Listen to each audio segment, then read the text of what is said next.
Shalom, shalom, חברים again. Good to see you. And thank you so much for this request regarding the pronominal suffix with the plural noun. So, what does it mean? Let's look here.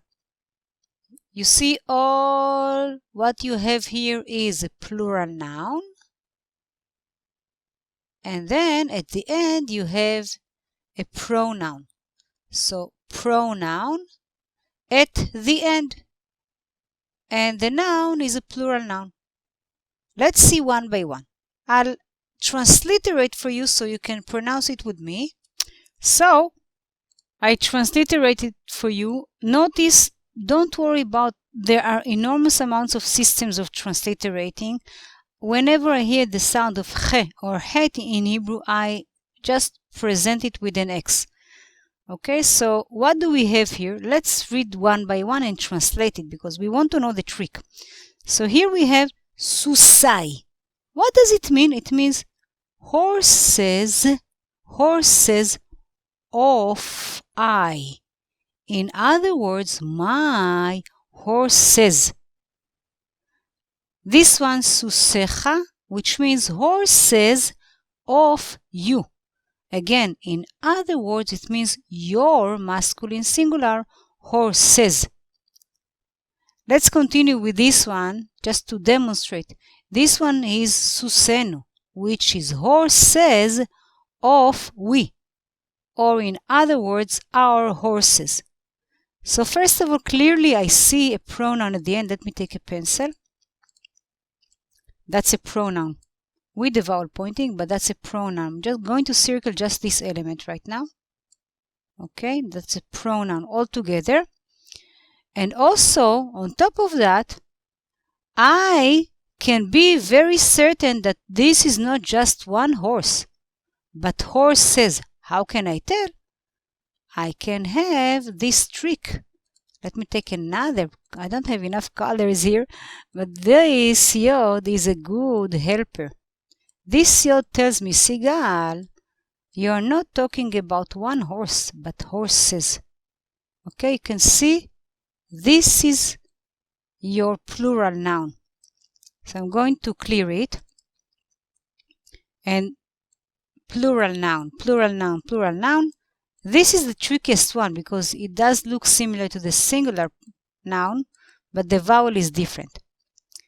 How do I say that this is a pronoun together at all? Let's look and remember the Hebrew pronouns. You remember those? Ani, ata, at, hu, he, etc. If you don't know, I really recommend this is the first thing you want to know. Before working on the pronominal suffix, memorize each one of them.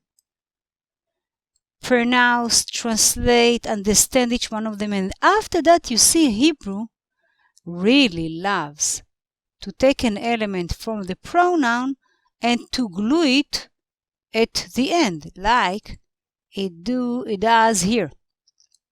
Okay? Let's look for another one. Hebrew is taking this element from the we, and now if I want to say our horse says, I will simply glue the our here. You can clearly follow each one of them and see the element that was taken to indicate the pronoun at the end. Let's look for them in the text. So we are in Genesis 19:12. We just want to focus on the finding those pronouns, or what we call them pronominal suffixes. So look for one, and I'll grab my pencil and I'll circle it for you. This is one. I can see this is you, masculine singular. That is you again. Now I just ask myself, is that a plural noun or singular? Of course it is a plural because I have this yod. How to translate it? And your sons. What about here? This is again you. Is that a plural noun? Of course, we have the yod here. So how to translate it? And your daughters. The your, of course, is masculine because it is you. I'll show you, it's coming from you. See? Ha, ha. Okay, so this is the story about Lot. ויאמרו האנשים אל לוט, עוד מי לך פה? חתן ובניך ובנותיך. And by the way, there is another you here. Do you want to find it until I grab my pencil? That's another you.